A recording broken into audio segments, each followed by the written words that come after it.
Rose? Terungkap juga ya alasan kenapa selama ini Devon mendadak seakan kena penyakit tremor setiap kali mendengar nama Rose, apalagi kalau sampai bertatap muka. Ternyata Devon bukan hanya sekedar takut biasa, tapi sudah berada di level trauma mental yang cukup akut. Rose bagi Devon ibarat final boss di video game yang muncul tiap minggu, tapi levelnya mustahil untuk dikalahkan. Rupanya banyak penonton yang masih bertanya-tanya, kayaknya nontonnya skip nih guys, kok tante dia absen di adegan flashback kemarin.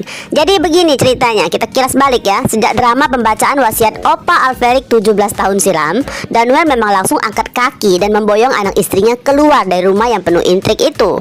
Namun meskipun sudah pindah, Daniel tetap rutin membawa Rose berkunjung seminggu sekali. Nah, dalam misi rahasia ini, tante dia sengaja nggak diajak atau mungkin nggak diberitahu. Entah apakah dia sebenarnya nggak tahu atau pura-pura nggak tahu, karena dia udah males berurusan dengan duo maut Dominic dan Valerian yang sangat licik itu. Dia pun sebenarnya punya rencana yang cerdas guys. Dia rela melepaskan putrinya pergi setiap minggu agar Rose tetap mendapatkan pendidikan eksklusif ala keluarga mereka bersama ketiga sepupu tirinya. Di sisi lain, ini juga adalah cara Daniel untuk tetap memantau pergerakan Dominic yang ambisinya sudah selevel penguasa jagat raya. Oh iya, supaya Rose ini nggak bisa pulang pergi sendiri, mata Rose selalu ditutup kain selama perjalanan. Itulah alasannya kenapa sampai sekarang Rose masih buta arah kalau ditanya lokasi rumah tersebut. Meskipun ya cuma belajar seminggu sekali di sana, Rose membuktikan bahwa kualitas mengalahkan kuantitas. Rose itu ibarat murid yang cuma masuk sekolah hari Senin aja, tapi pas ujian nilainya mengalahkan Devon yang les private tiap hari sampai kurang tidur tuh Devon belajarnya. Padahal secara usia Rose itu kan yang paling bontot, tapi posisinya stabil di peringkat ketiga. Ya tentu aja Oma Dominic nggak bisa terima kalau cucu kandungnya dikalahkan oleh seorang perempuan yang statusnya cuman adik bagi Devon. Bagi Oma ini bukan sekedar kalah saing, tapi Devon sudah mempermalukan seluruh dinasti Casarius di depan hidungnya sendiri. Pastinya udah pada tahu dong, kemarahan Oma Dominic sebenarnya punya akar yang dalam dan sangat gelap gara-gara pembagian warisan yang menurutnya enggak adil. Belum lagi nama belakang yang dilarang untuk dia pakai. Dominic jadi punya stok rasa iri, benci, dan dendam kesumat yang meluap-luap pada Alferic. Sialnya, karena Dominic nggak bisa membalas Alferic secara langsung, semua rasa keselnya dilampiaskan kepada anak cucu tirinya. Dan tentu aja nih kepada Devon yang dianggap nggak becus jadi senjata untuk membalas dendamnya. Di sesi tes antara Rose dan Devon, bukan cuma soal catur yang bikin otak Devon berasap. Devon benar-benar dibuat tumbang di segala hal. Masalah politik, Devon zong, Rose lancar jaya. Olahraga anggar, pedang Devon mungkin ya lebih sering menyentuh angin daripada target. Apalagi pas menjinakkan kuda liar, Rose melakukannya seolah-olah dirinya sedang mengajak kucing bermain. Sementara Devon mungkin udah ingin menghilang aja dari bumi. Sepertinya Rose memang lahir dengan kode aktif tersembunyi, sementara Devon harus berjuang dengan koneksi internet yang sangat lemot. Penderitaan Devon makin lengkap karena setiap kali dirinya kalah, Oma Dominic akan segera mengeluarkan jurus andalannya, wajah super kecewa dan umpatan sinis yang menusuk sampai ke ginjal. Akibatnya, mental Devon kena duluan sebelum bertanding. Pikiran Devon seketika buntu, tubuhnya gemeteran dan gelisah tingkat dewa. Bagi Devon, melihat Rose bukan lagi melihat sepupunya, tapi melihat surat panggilan hukuman yang sudah ditandatanganin Oma Dominic. Pola menderita ini terjadi setiap minggu, sampai akhirnya terbentuklah trauma besar yang bikin Devon sulit bernafas setiap kali ada di dekat Rose. Lanjut ke alur ya. Begitu bel pulang sekolah berbunyi, para elite squad langsung meluncur ke markas tak resmi mereka nih, depan ruko Zara. Masih dengan seragam lengkap, terlihat seperti pelajar teladan yang sedang kerja kelompok. Padahal aslinya mereka lagi bahas konspirasi kelas berat. Beruntungnya ya, tante dia sedang gak ada nih di ruko. Hal ini tentu aja menjadi berkah, terutama bagi Fata, yang akhirnya Fata bisa bernafas lega tanpa harus merasa terintimidasi oleh tatapan radar yang gak suka dari tante dia yang biasanya setajam silet memandangnya. Di tempat terbuka yang kebetulan selalu sunyi tersebut, mereka melanjutkan rapat darurat mengenai perintah dari Dominic pada Mr. F. Mereka dihadapkan pada dua pilihan yang sama-sama bikin sakit kepala ya, antara mendahulukan kepulangan Michael atau mengatur pertemuan Mohan dan kedua orang tuanya secepatnya. Tapi mereka bukan tipe orang yang suka memilih salah satu nih, jika bisa mengambil semuanya. Dengan semangat, keenamnya sepakat untuk menggagalkan rencana Dominic dengan cara mendapatkan keduanya sekaligus.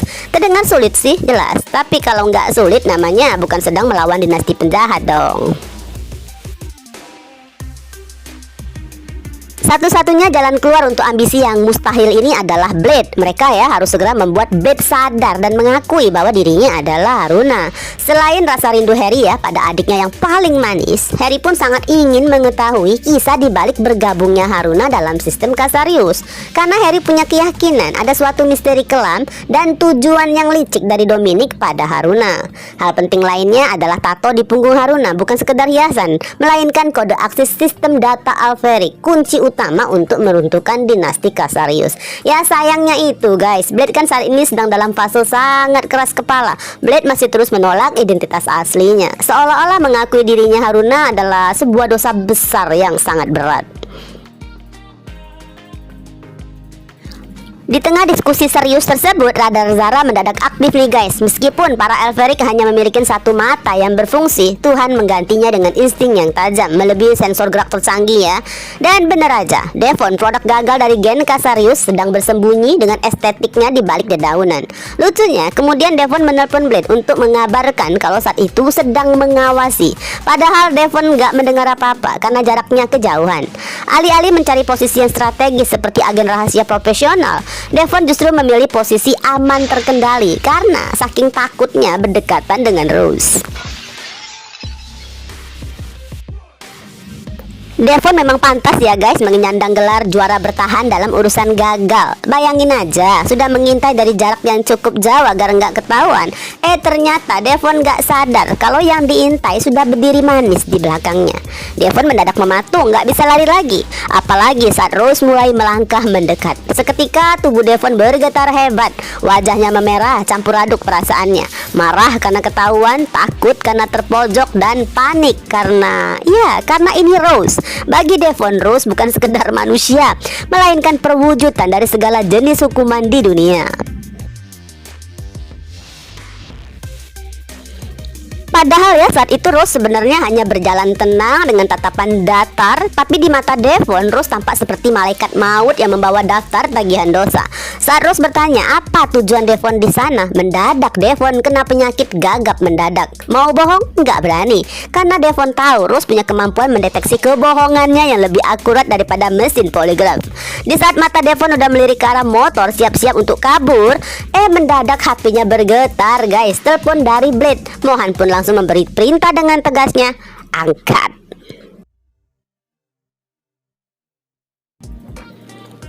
Dalam kepungan para elit squad dan di bawah pengawasan ketat Rose yang jaraknya cuma beberapa senti di hadapannya, terpaksa Devon mengangkat telepon itu dan meminta Blade datang ke sana. Pertanyaannya nih, apakah Blade akan masuk ke dalam jebakan Batman ini?